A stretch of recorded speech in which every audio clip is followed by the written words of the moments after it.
Yeah, I was, I'm sorry. go ahead. As Sean does that, I want to introduce our presenters. We've got Dr. Mike Balsamo. He is the Dean of Business Information Technology and Culinary at Macomb Community College.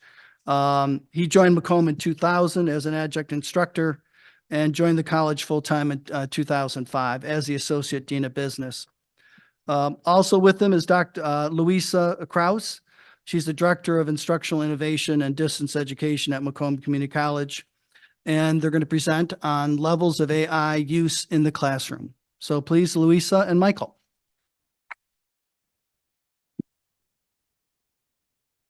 Thank you. Good morning. Let's get this set up. So hopefully you've had enough coffee and water. We made this more interactive throughout our session instead of waiting until the end for questions and answers.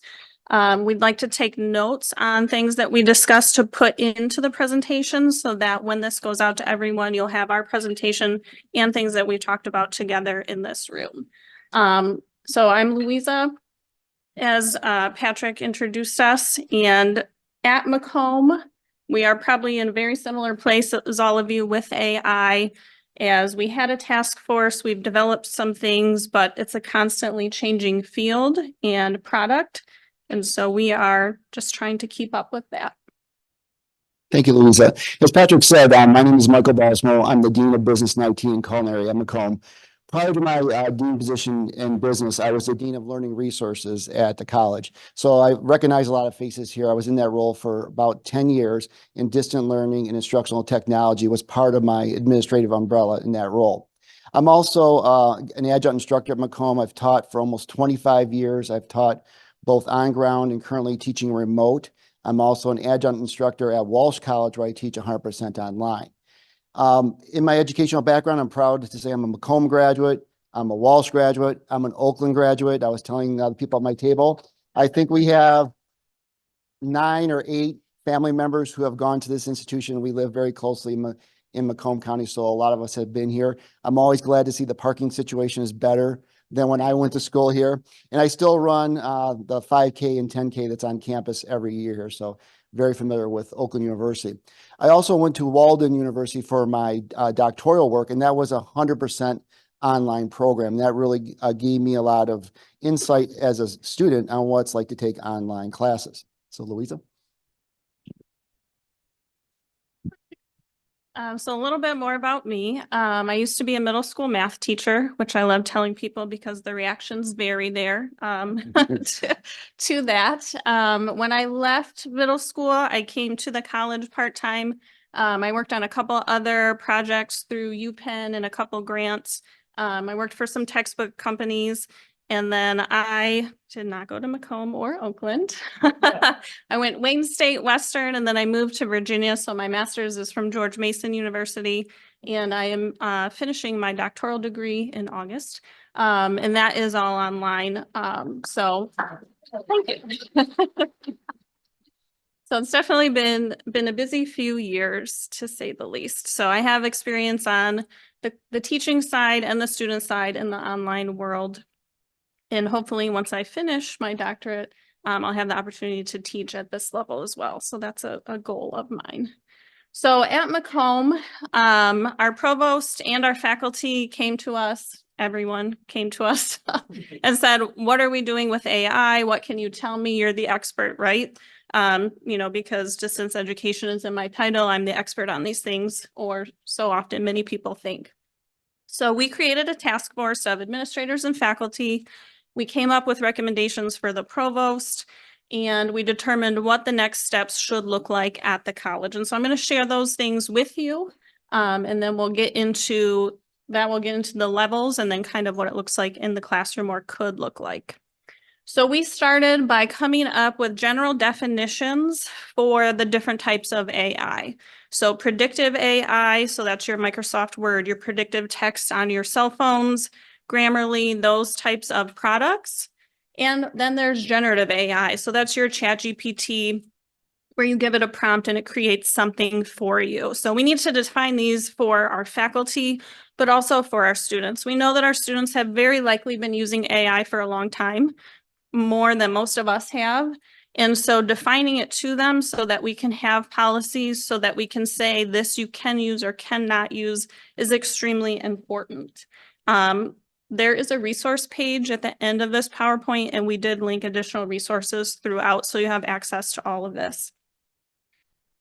Something else that we determined, Turnitin so kindly gave everyone a free AI detector tool that we did not want, and then took it away, and our faculty freaked out. And we took the stance, and our provost took the stance that until you use AI yourself, until we educate the students on what it is, and until we have a policy that has gone through our legal department, we cannot re-implement something like that. You can't give students consequences for things that they haven't been educated about and that we don't have a solid foundation on ourselves. So use it yourself and then teach students to use it. Are you teaching them about prompt writing? Are you teaching them that they need to confirm the sources and things that AI tells them? Because we know AI doesn't always give correct information. And then checking the accuracy of the information. AI will give you this amazing reference. Is it actually a reference? If you don't check, it might not be. So all things to consider on the faculty side and on the student side. So we are developing, and we have already run some training for faculty, but we are developing a training in Canvas for students that they'll be required to go through regarding AI. And we're gonna better develop training for our faculty as well. We also came up with pretty defined levels of AI use and samples of syllabus language. So these levels can be by assignment, by course, by program. It's really up to our individual departments and faculty themselves, but we wanted to have consistent descriptions so that the math department and the science department and our nursing program all say the same thing, because that's how you can truly enforce a policy, is if you have that consistent definition across the board. So there's 4 levels of AI use that we have defined, and those are what we're going to spend most of our time on today. So it goes from immersive, which is using the most AI, and you'll actually be graded on your use of AI, to restrictive, where you're not allowed to use it at all. Okay, so earlier this year, I went to a national conference and AI was a big topic there as well. And just like the rest of us, all the institutions at that conference were struggling with how to implement AI into their organization. And really, there were faculty, there were administrators, there were business leaders inside this conference. And really, there was no consensus on how to tackle this. So again, my comfort with that is we're not alone. Every institution, I think, is struggling with this. And as the Dean of Business and IT, one of the things that we're being told by our industry partners is teach your students AI. What about AI? Well, AI. And so really, there is a big lack of understanding of what AI is and how it can be used both in the classroom and in industry. So what we're going to do is we're going to walk through that list of different levels of AI and get and tell you what we think are some strategies that you can use based upon our faculty, other conferences we attended. So how you can take this home and implement it at your institutions. So with the restrictive, and you can imagine like English faculty, arts and science, they're really, really having a hard time with how to integrate AI into the classroom. They're really struggling with original thought, critical thinking aspects, right? So how can you restrict AI usage, but at the same time, not use like an AI detector, which has all kinds of problems with it? So one of the things that was mentioned was understanding the student's voice in the written text. So very early on, maybe day 1, you have an assignment, 500 to 1,000 words based upon a personal experience. AI can't do that. It can't give a personal experience. And that first assignment as an instructor, it gives you, again, an idea what that student's written voice is like, okay? So it makes it very difficult for them to use AI down the road, okay? Going forward too, a lot of research projects require primary research. AI can't do primary research. It can't do interviews. So building assignments around certain principles that make AI usage almost useless is a strategy that seems to work. Now, again, for a lot of us as instructors, that is going to require a lot of thought and rethinking of how we have our current assignments set up. But if you really want to restrict AI, you got to be able to create assignments that AI is not really a useful tool. Okay. So based upon this, and this is where we want your feedback, how would this look? What assignments could you give? What ideas would you have about grading this? So again, part of this is if you're going to have a restrictive AI policy, what should the student know? As an instructor, what are you looking for?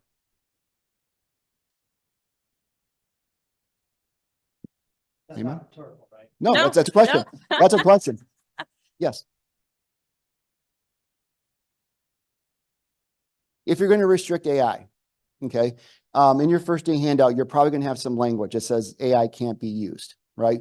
But one of the things that, like Louisa said, some students see it as a checking tool. It's like Grammarly, right? So what's a big deal, right? So again, if you are going to restrict AI, what tactics, what policies, and how are you going to grade on that in your assignments? I'll give you an example. So like I said, I teach for Walsh online. And in my class, there's 4 discussion boards. And so, they're pretty lengthy. And one student in particular, her 3rd discussion board post sounded completely different than the first 2. So, if I've been doing a lot of AI research, so I'm starting to hear AI's voice, okay? Because it's very, it doesn't sound like a regular person. There's a lot of like proverbially, it's like, it doesn't sound right. So I went back and looked at her first 2 and I'm like, no, this is not her voice. Okay. So I wrote back to her, in the comments, I said, this doesn't sound like you. It almost sounds like you used AI. Be careful going forward. Discussion post number 4, completely different. Back to the original 2, right? So my guess is that she used AI for that discussion, tried to slide it by, and, I caught her. But I couldn't say with 100% accuracy that she did. So I didn't mark her down. I didn't give her a 0. I said, this sounds a little bit suspicious. Be careful. One of the things that I would say full-time roles. Oh, that's okay. I can project. Pretty loud. Is, don't say you're doing it yet because we don't have something very nice and set per se. I would say, it appears that there's similar to what you did. It appears that you're using, it doesn't quite sound like you. This appears different than what you said before, and they do need to. So I think it's really important for us to get used to doing that as opposed to saying, Yes. turn it and said this. Yes. Da da da da. It's like if you start doing that, you are so not gonna be. Yes. The second you accuse anyone of anything, student or otherwise, they're not listening to you anymore, right? They're immediately in defense mode. They're defending themselves. So you're not going to have a productive conversation. So part of your AI policy and AI in the classroom is learning how to have those conversations with students in a productive way so that they feel they can be honest with you and they know what your expectations are. Yeah, that's a great point. Absolutely. I want to go back to what you suggested in the previous slide, which was to design assignments so that AI is really unattractive to use. Mhm. And I've had great success with this in my Comp 1 classes. So I teach the very first level of composition. And at this point, I don't really see where AI fits in to that picture because my Common Course outcomes are assessing very foundational skills. And so in the last few years, especially because of the pandemic, I've started to break my assignments into really small pieces and work on these assignments in class with students. And I've found that for my students who come in person, they really want like a hands-on experience anyway. So working on these assignments with students in class in smaller pieces, I've not had one case of AI this semester, not one use of it. And I didn't have any last semester either. So I think I've made it so unattractive to students and I've offered the assignments in such a way that they can actually complete them. So I think that is super important, especially for certain classes. Like I said, I don't know how my students would use AI yet. It's too foundational. And I'm not saying that it won't happen in the future, but I think the skills that they're getting in this Comp 1 class, they need to show that they're doing the work. So, yeah, I found a lot of success that way. That's a great point, right? We know that there's research on cheating prior to AI, and students that tend to cheat is because they don't have time, they don't understand the assignment, they don't have the support they need. There's no research directly on why students use AI yet, but I would assume that there's a correlation there. So you're providing them, the foundational things that are going to keep them from wanting to use AI. So that's also something to think about too. And this really, if you're going to be this restrictive, this, and the faculty that I've talked to, this is the faculty that's struggling the most, because they're like, they don't know how to police it. They got used to turnitin.com. That's a tool. There's no real tool yet to detect AI usage, right? So they're like, and I'm like, well, how much sleep are you going to lose over this? Right? At some point in time, you got to trust your students to a certain degree, right? And again, you have to look at what you're teaching and the way you're teaching it, because if it is that susceptible to AI use, then maybe you need to do things a little bit differently. Okay. Joanna? I'm just going to throw it to you, Joanna. I can project too, but since he's wanting people, just to help Sean out. I think the piece right now I see too, there's a debate going on in faculty's minds, right? One depends on their level of understanding and their own usage. And they haven't quite seen it as the learning tool that it can be either, right? So I know from my own experience, the more I use it and I see how much I learn from using it, now my whole perspective changes to, man, I would want to create the course with this integrated, right? So I think that we'll see that over time. There will be an evolution. It just sometimes takes us as academics a little bit longer to get there. But I'm really nervous about the K-12 students coming out, because K-12 is integrating this quicker than higher education. And so the students are learning how to integrate it into their learning in K-12 right now. And they're going to come to us and they're going to be like, what do you mean this is restrictive? Like they won't even understand that in a couple of years. So I hope we get there too. Yeah, critical thinking comes up every single time we have this conversation. We actually had a higher level English faculty. He said, is that really the question? Are we taking away their critical thinking? Are we doing them a disservice by banning AI, which the college is not doing? Maybe we need to reframe that question. How can we still incorporate critical thinking, but using AI? And it's very similar to what you said, teaching them how to use it and think critically about what they're putting in, what they're getting out, so that there's not a loss of critical thinking. All right, let's go on to the next level. Okay, so say you want to use AI a little bit in your classes. What does that look like? Well, again, like for the classes I teach, one thing I found that AI is really good for is collecting research. Again, if you write the correct prompts.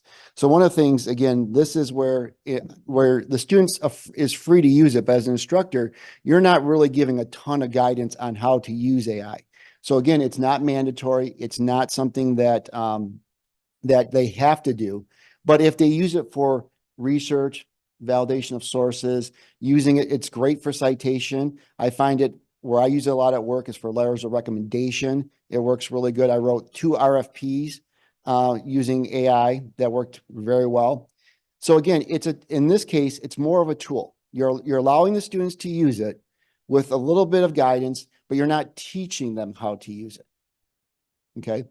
So how would you integrate this into an assignment? How does this look? How would you grade on this? So again, hopefully you've had a conversation, or it's in your first day handout if you're teaching online. You can use AI for these purposes. How does that look for grading and feedback to the students? How do you get them to understand where the lines are? There you go. Thank you. Yeah, I think the critical component for this level of AI integration is to make sure that students are citing their usage of AI, right? You want them to say, I use this tool. Here's my citation to this tool. Here's the information this tool provided to me. So make sure that seems to be a really critical component of this level of integration. Thank you. That's a great point. One of the things that at a community college, I found that, sequence of courses is, there's not a lot of prereqs. We allow students to take courses, basically we have a recommended sequence that we hope they follow. But a lot of times it's based upon convenience of courses, their own schedule. And I had a student one time where I used to require that you had to use MLA citation in one of my courses. And the thinking there was, we teach business communication, MLA is taught in business communications. Well, this student said, I haven't had BCom yet. And I don't teach MLA in my class. So I'm like, that's a good point. Okay. How can I expect a student to know how to use MLA if they haven't had it in their course sequence yet? So I was like, okay, well, I sent them to the resources that I had available. I said, give it your best shot. But it really made me think, and it was kind of like very apropos to what we're talking about here, to your point. If they don't know how to use it, and if we're not teaching them how to use it, then you see the problem, right?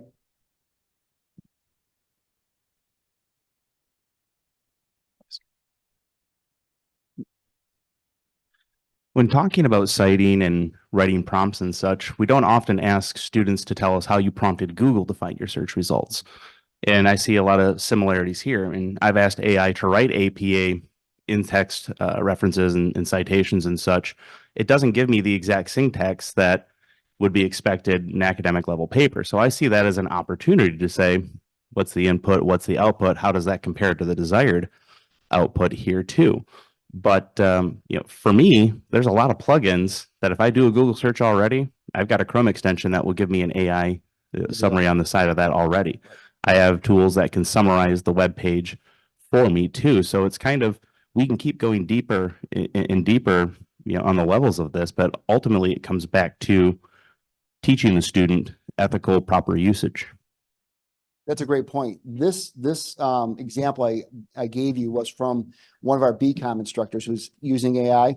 And what she does is she has a hybrid class. So she gets to meet, in person one day a week with her class. And they had an open discussion on how did you get your, AI resources? How did you? And the class talked, and she said it was a great conversation because the students were learning from each other on how to use AI. And like what you said with the Google prompt and all that came up. And so she said that was more enlightening for her as an instructor because they were talking about stuff. I didn't know any of this. Okay. But they were finding it out on their own. They had been using it. Right. And so they were sharing with each other how they were able to find the sources, and what she was using it for as a shortcut to speed up the research part of that particular paper that she's working on. So she said that was one of the best classes that she had ever had because the students were just all over it. They couldn't wait to tell each other about how they were using AI because this is something that really resonates with these younger students. I think one of the things we also need to do is those students, they know a lot more than we do. Yes. Just like children, we Yep. say children don't know, or we want to protect them or whatever. No, they know a lot. And I would incorporate, I would love to be able to do that. I'd love to be able to say, you know what, talk to me. I don't know what kind of online assignment I could do, but at this moment, but talk to me, tell me what you use, because my kids teach me a ton about this stuff than I ever could understand by myself. Yeah. It's not something I even think about because we grew up traditionally doing something different. My doctorate was, almost 30 years ago concept. So it's it's different. And so we need to learn from these guys. That's all they do. They do it so easily too. It's frightening. Proactive in that arena too, also addresses academic integrity. Yes. Because, tools like Grammarly are taught to, basically meet to a certain standard of writing. That's not how everybody writes, not how everybody talks. And that doesn't mean they're, less intelligent by any stretch of the imagination. But I've got ESL students submitting papers at a graduate level who use these tools to help because they think they have to fit inside this box Yes. that's created. Yep. We see that a lot with students that are language learners still. Yeah. I've been given the microphone and I feel like I need to stand up and sing the national anthem. No. The ballgame starts in about 3 hours. So. When I look at this level, I have a couple of thoughts. One is that I would love to challenge a student in, say you wanted an essay written on a certain topic, to challenge a student to use AI to investigate different veins of that topic that they could then write on. So you're customizing or personalizing the learning experience. They may not know what interests they have in that topic, but by using AI to investigate like the various aspects of it, maybe they would come to then appreciate some assignment that they otherwise wouldn't. And then with your various levels, I kind of see how you would use all the levels in one class instead of putting yourself into a box saying, I'm only going to be a moderate user. Maybe in the beginning, you're a restrictive user. Then a couple weeks into the semester, you become a moderate user. And then, you unfold the various levels throughout the semester. Yeah, absolutely. That's a great point because as you educate your students and you use it more together, then you can incorporate it more. Your expectations of them can increase as you go. One interesting part about this, though, is like, I feel at this level, now there's going to have to be some minimal instruction from the instructor on how to use AI. And that's one of the, again, this national conference I attended was in January. And that was one of the big fears that I heard from the faculty that were in that room. It's like, I barely have time to teach the content. Now, people are expecting me to teach them how to use AI properly. I'm like, well, how hard is that? I mean, really, it depends on the level you want to use. If you're going to really deeply integrate it, then there's going to have to be a certain level of instruction. It almost becomes an outcome objective of the course at that level. And we'll talk about that in a minute. All right, permissive. Okay. So this is where you're saying, go for it. It's okay. Use it. So again, in my class, I have a very large group paper that they are working on currently. And I gave them the opportunity to run it through AI. The reason for it is if you ever graded a group paper, you can tell student 1 wrote pages 2 and then student here, next one. Sounds like, 5 or 6 different authors. So one of the things I told them they could do is I want a PDF of the original work, but then send it through AI. And the prompt would be make this sound like one author. Okay. So what I'm doing is I have the original work as proof of critical thinking that this was the original work, but then I have the AI generated work. Okay. So again, and I said, I will grade the AI generated work because hopefully it'll be a better result. And so I threw that out there. I said, you can do this. None of them did. So, afterwards, I'm like, why didn't you do it? I thought you guys would be all over. Like, well, we're not being graded on it. It's really, you said it was optional. It's not on the rubric. And I'm like, okay, but you might have got a better grade. Yeah, well, okay. And, and this is about a 15 to 18 page paper. And one student said, I tried it and it didn't work the way I thought. And so I kind of gave up. I invested a couple hours in it and it didn't really work the way I thought it did. So again, there are opportunities where, again, if you want to stop them from using it as a cheating tool, make them submit original work along with AI generated work. So that way you have evidence that they actually did the work to begin with. So how could you use this in your classes? Or how do you think this could be implemented? How would you grade this? Would you make it mandatory? So we were just having this conversation last night with some members of our English department. And one thing that I would love for AI to do for me with my foundational students is to clean up all of the run-on sentences that I have to sit down and go over with them. And it is time consuming. And so one of the instructors raised an issue with AI correcting this type of surface error.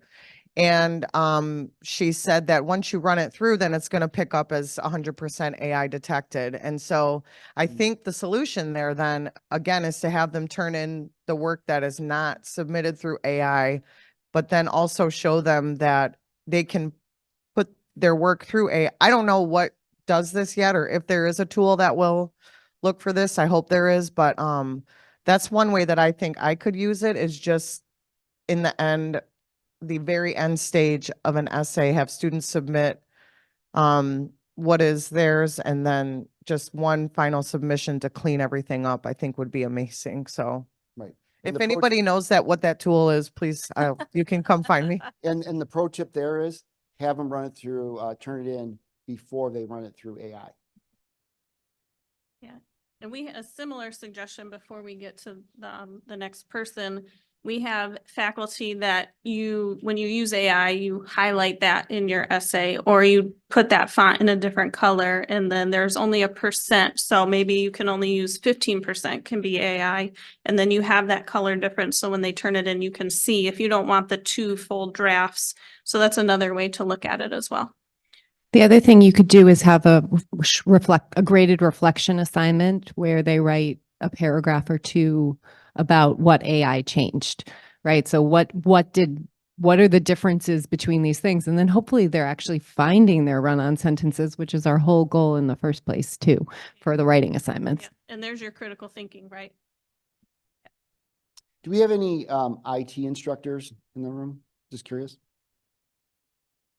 Okay, because this is like a hot topic with my IT instructors, because one of the things that can be used, AI can be used for is coding, right? That's a big thing, right? And that's what they're worried about. So I said, well, why don't you have them write original code and then make them run it through AI? And then have them do some critical analysis of what AI found as far as errors or whatever in the code. And they're like, well, yeah, maybe. Okay. You know?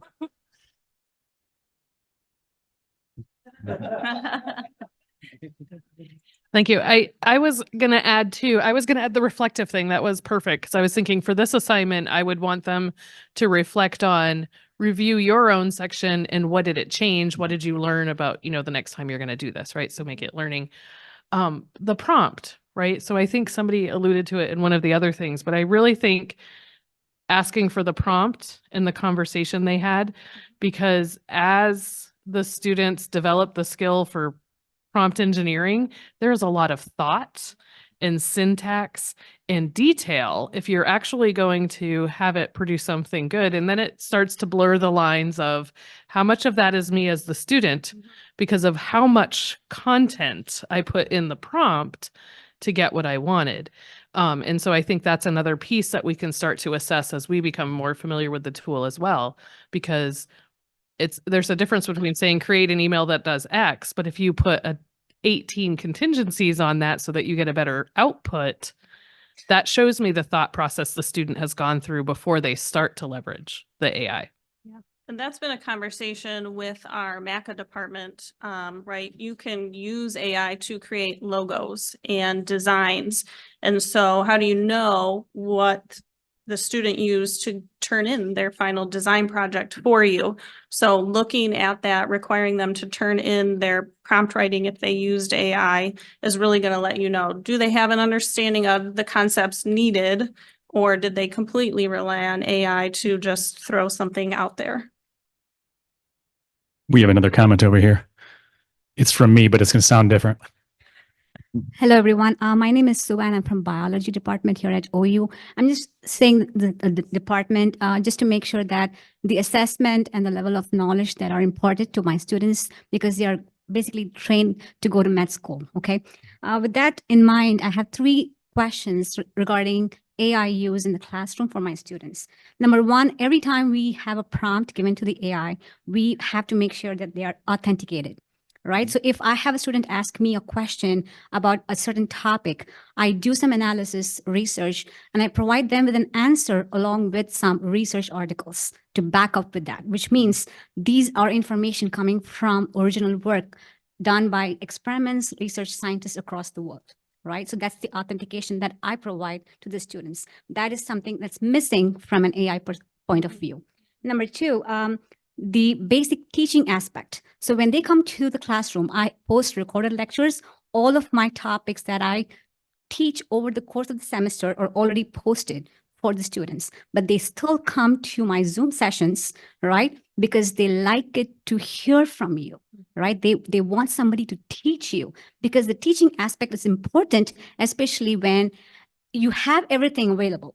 Everything is available everywhere, right? But if you are in a clinical field and if you don't know the basic foundational knowledge, hey, don't you know this? No, because I relied on AI. That's not the answer that you would expect from your peers in the field, right? So are we missing out on the basic aspect of teaching using AI? That's my second question. Third question is, I do have exams as part of my coursework. I cannot get rid of it. I taught a tissue engineering class where I did not have exams at all. It was completely based on presentation, no grading, based on presentation. The class was great. They all had A's because no exams, no anxiety, no fear. But the other classes, I do have exams because they need that training for med school or any professional schools. Where does integrity come in there? Where does other things AI play for assessment? We need help for that. So these are my three basic questions, and I'm hoping to get answers from this symposium. Thank you so much for doing this. I can touch on that a little bit. So we wrote a very general policy for AI use at the college because we know that department by department and even the level of the course is really going to determine how AI is appropriate. You know, if I'm going to have surgery, I don't want a surgeon that has only relied on AI, but are they actually going to be successful to the point that they make it to that part? So it really is an individual decision or a department decision because there are a lot of factors to consider, and healthcare is one of them. You know, on one end, we hear that healthcare providers, once you've come up with your own diagnosis, they're now looking for you to run it through AI to see if AI has any additional ideas. You know, so that is an expectation we're now hearing coming from healthcare and coming from some of our advisory boards is being able to use it. But you do have to have that foundational knowledge. You do have to be able to make that initial diagnosis on your own. So yeah, it's extremely important. And I think as AI continues to change, we're going to continue to have these questions and we're going to continue to have to adapt, right? The only thing in the education field that is constant is change. And so that's just something that we're going to have to continue to try to keep up with. I think the other point there too is that, you know, one of the things that kind of started keeping me up at night reading about AI is that at what point does some of our curriculum become irrelevant or unattractive to students? So for example, like in the IT world, you know, we all saw, you know, big dip in IT enrollment in programs when, you know, everything's going to be outsourced overseas. No one, you know, there's going to be no IT jobs in America. That was back like when I was going to school here, and, you know, not a lot of students were pursuing IT careers. So at what point do students start looking at, well, because I've been reading about, like, for example, what professions could be most negatively impacted by AI.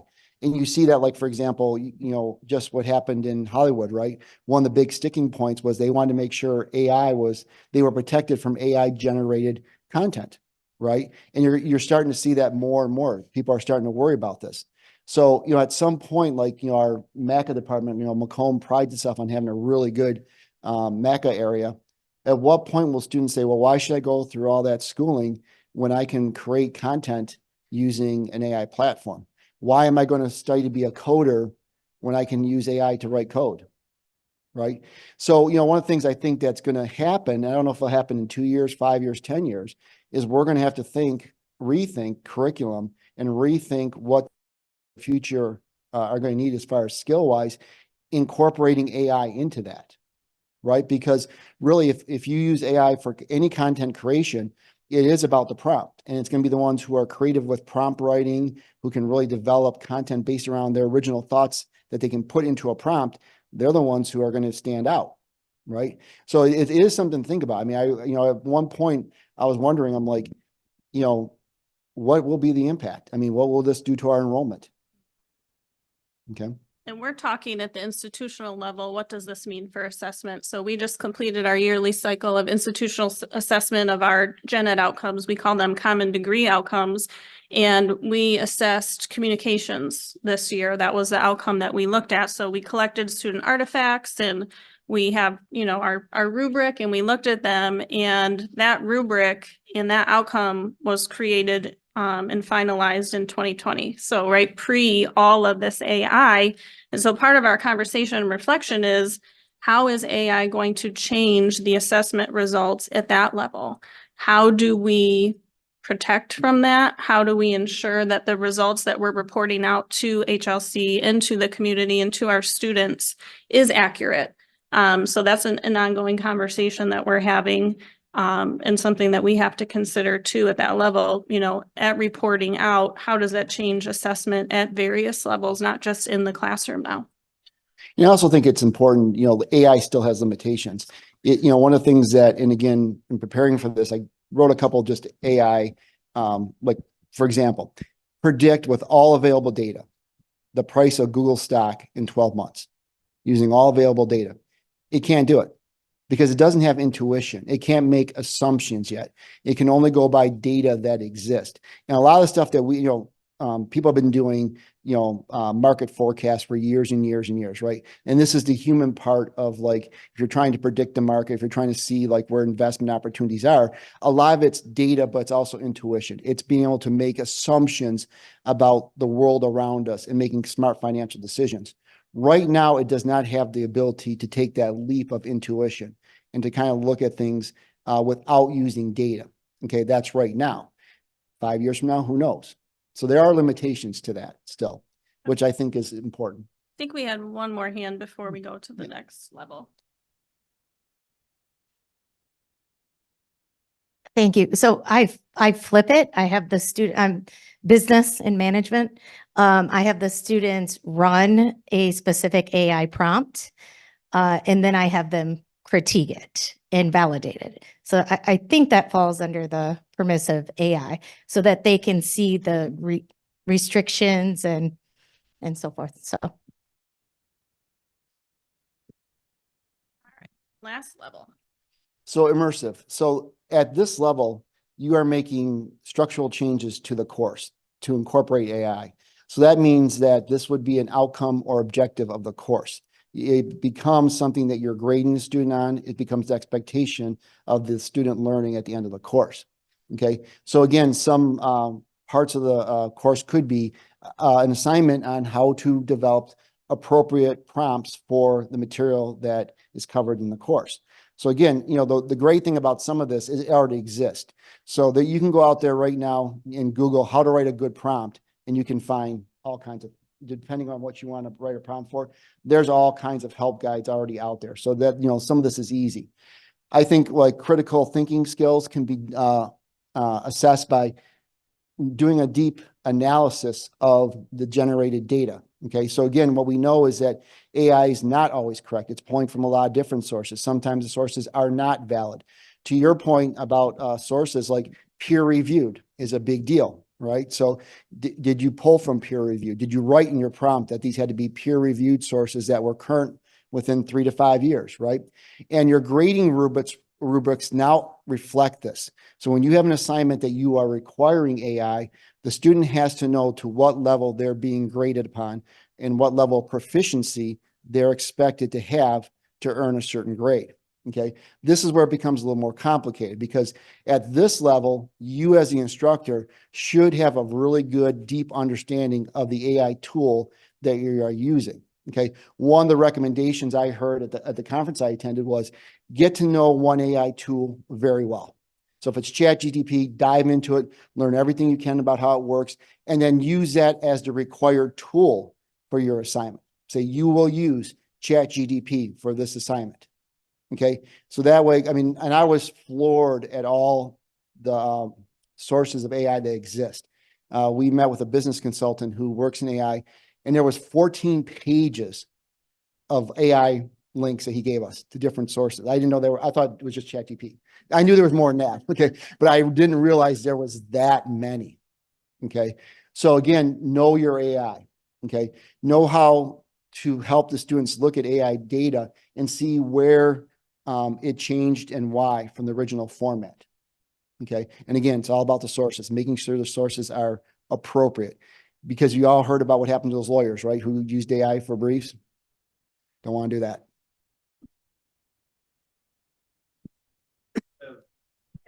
Training you offer students, staff, and faculty on ethical prompt writing, data, privacy concerns, what to share, what not to share. Mm-hmm. That's all. That's all. Yeah.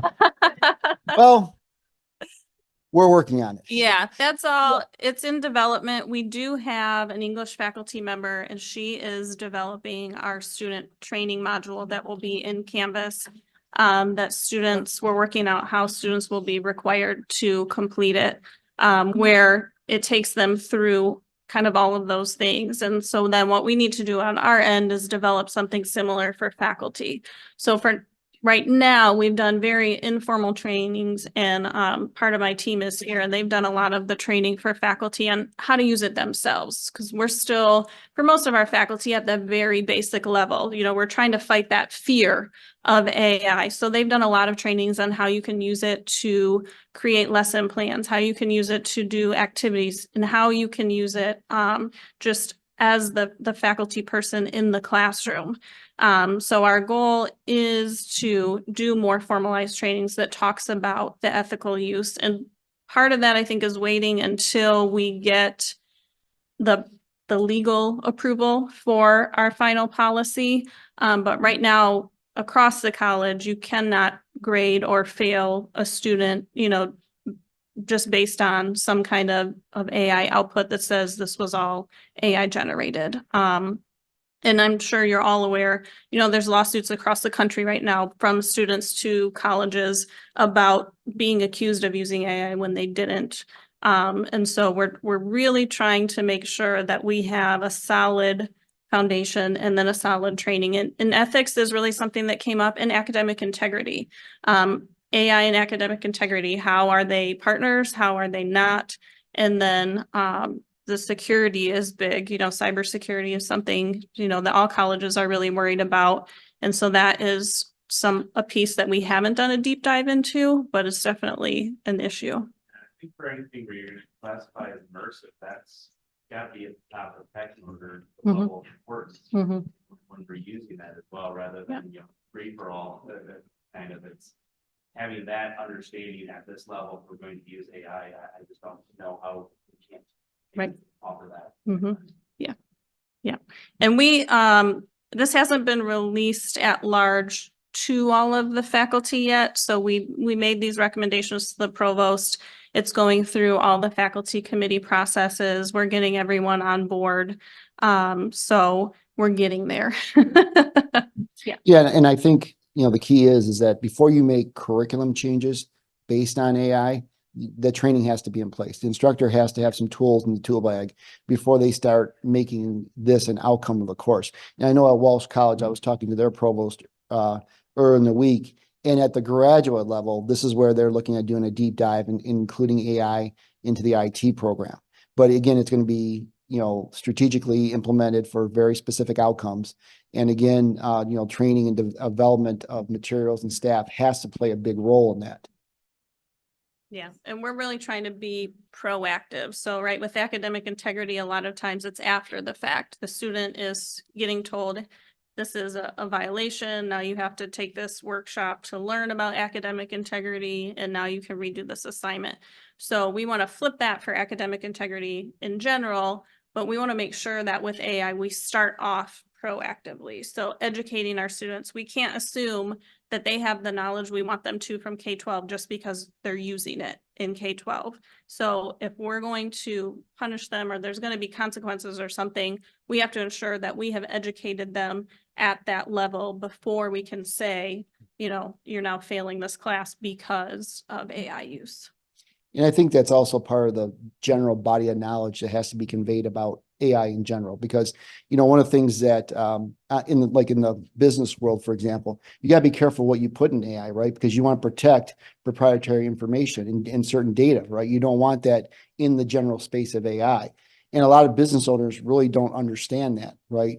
So, like, you know, one of the things we're doing to educate the workforce in Macomb County is we're going to start offering on our non-credit side these AI workshops. So, like, part of it's just understanding what AI is and then understanding how it can be applied to a small business or to a corporation. Because again, there are certain things that you do not want to use AI for in a business setting because of it's out there now. It's, you know, fair game. Yeah, and in the health setting, right, you're not going to go in and say, By information. yeah, Louisa is, you know, this age and all of these things, because now that's, you know, attached, and that is an ethical and privacy concern. Hi, so Sean gave me permission as a librarian to speak from the librarian perspective.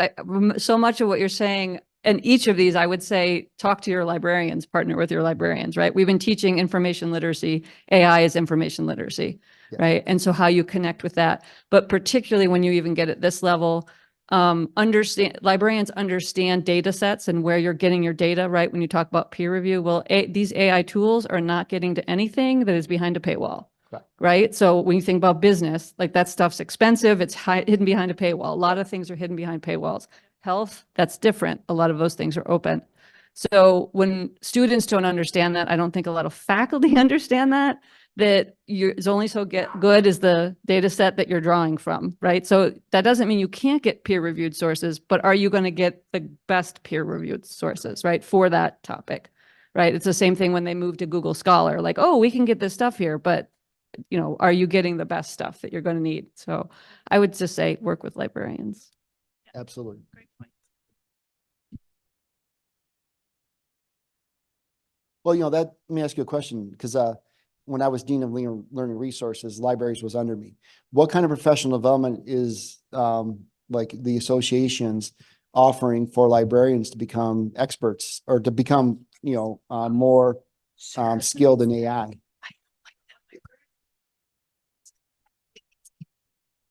Okay.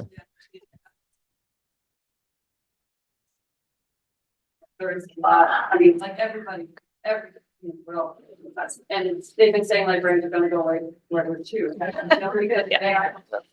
So it's there. We're also building a module for our students for, AI literacy. So you'll see that if you're not familiar, if you haven't worked with a librarian, you usually can reach out, and there's gonna be something.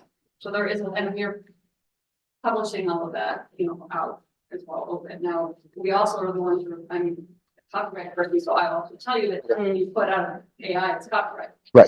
So that is also something very important that needs to be discussed with students and what they're developing in any field. Yeah. Is effective. Yeah, that's a great point. Thank you. I can talk more. Yeah. Okay. Yeah. But I don't have a microphone, so I think it's my turn.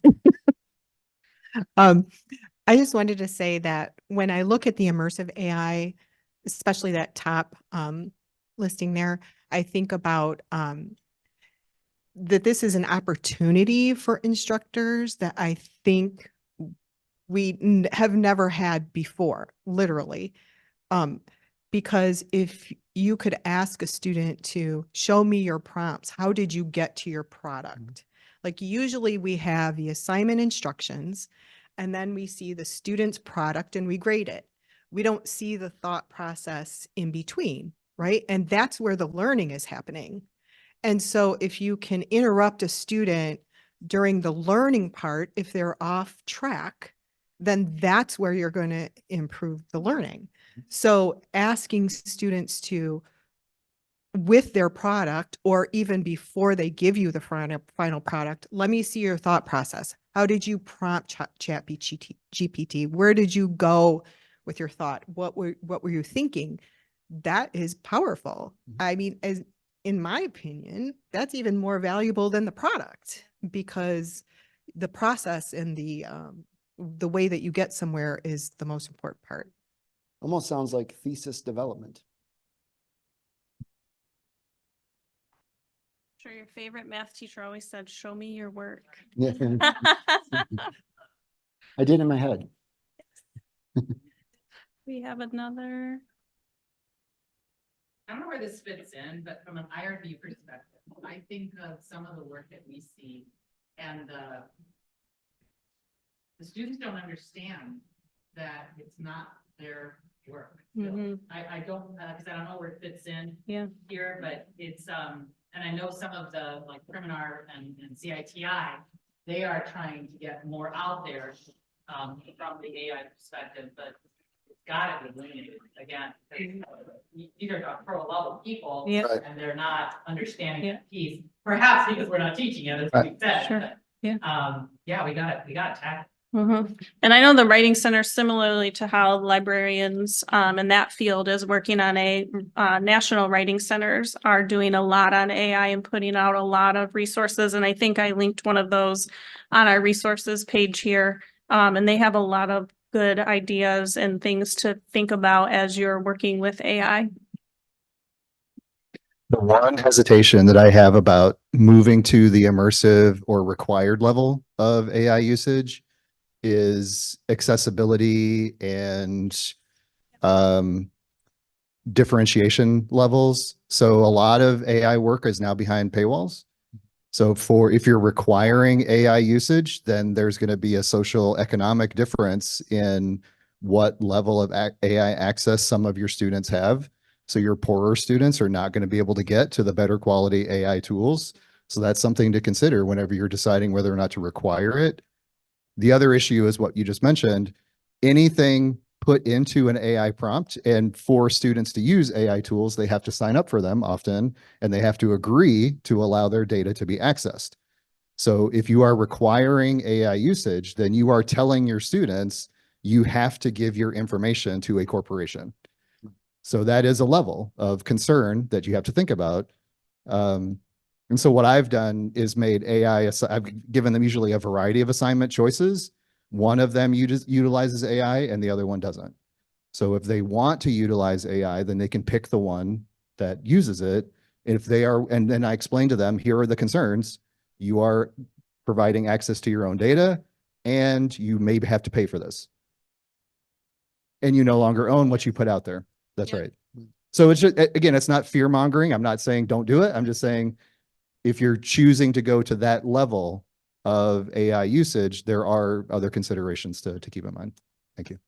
We did not pay him for that segue into our last slide here, but that's absolutely right. And you know, your institution can purchase a premium subscription of ChatGPT if that's something your institution is very serious about, to eliminate some of those access issues, but it's still the privacy concern, right? Students are still putting things in there, and I'm sure all of you here, if you do the online proctoring, the AI monitoring features, you know, we have students that we have to make exceptions for. They come on campus and they're person-to-person proctored because they're not comfortable with being proctored by AI. So those access issues, I think, are going to continue to grow as AI continues to grow. And one point on that too, if you work with a textbook publisher, AI is being incorporated into textbooks. So like, you know, McGraw-Hill has Connect, Pearson has a product, and they're incorporating AI into their LMSs.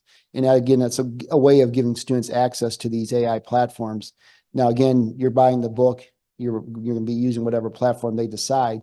But, you know, it's also happening in industry. I went to a funeral just a couple of days ago, and I just happened to be talking to the person who was a funeral director, and they have an AI generated software now that writes all the obituaries. And so what it does is that when you are the family member, you log into this and you put in the name, you put the tone, you put everything. And he says within 30 seconds, it writes the most compassionate obituary. He said, and he goes over it with the family. And he said, the first couple of times I did, they're crying. This is beautiful. You wrote so well. And he's like, I didn't do it. Okay. And you also see it like in the real estate market too. They're using it for home listings, right? So it's being incorporated in certain industries, and it's for free right now. I told him to enjoy it while it lasts because he's hooked you. Okay. You're just going to have to start paying your monthly subscription real soon, but it's being used like that. And so it's here. Yeah. So we just want to end with cautions, any additional conversations that you have around, you know, we know that AI has a lot of racial and cultural bias to it. You know, how they define historical data. If you ask ChatGPT to do, you know, like the stock market stuff, it'll say, I haven't been updated since 2022. You know, so how they define historical data versus how we are defining it for assignments may not necessarily be the same. If students are running their assignment through multiple AI tools, what does that look like? What is that doing to their work? So a lot of cautions with use, but I think everyone in this room is in agreement that we can't ban AI. It's just not possible. It's not something that we should consider doing, but as you use it, you need to be mindful of, you know, all the the negative things that might come along with it.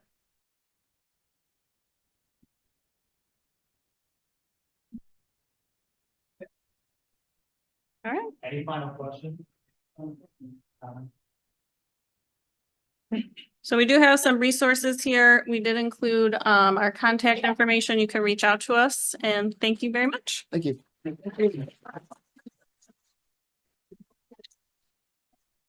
Thank you.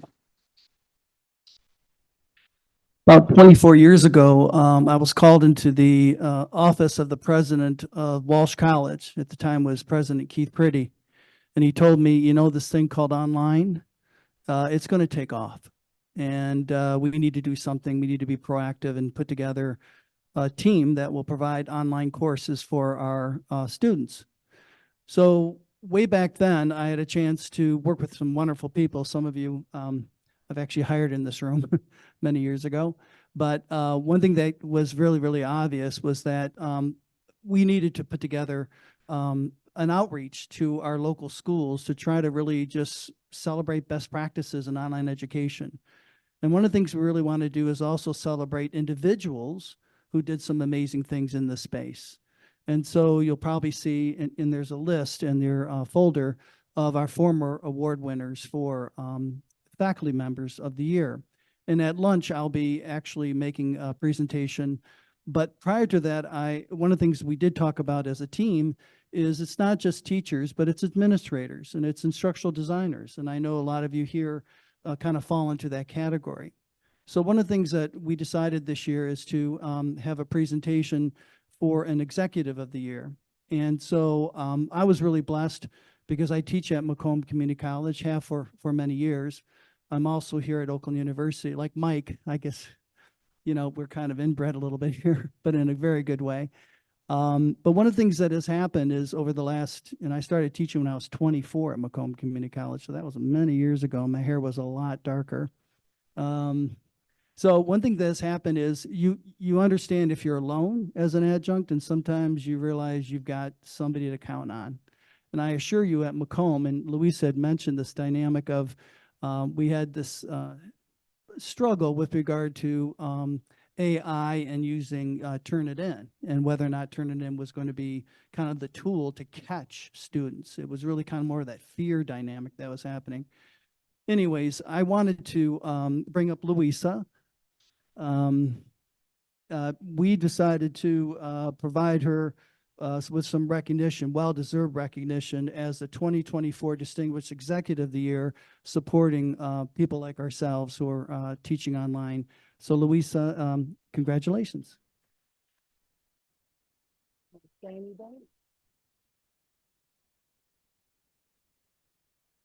Please.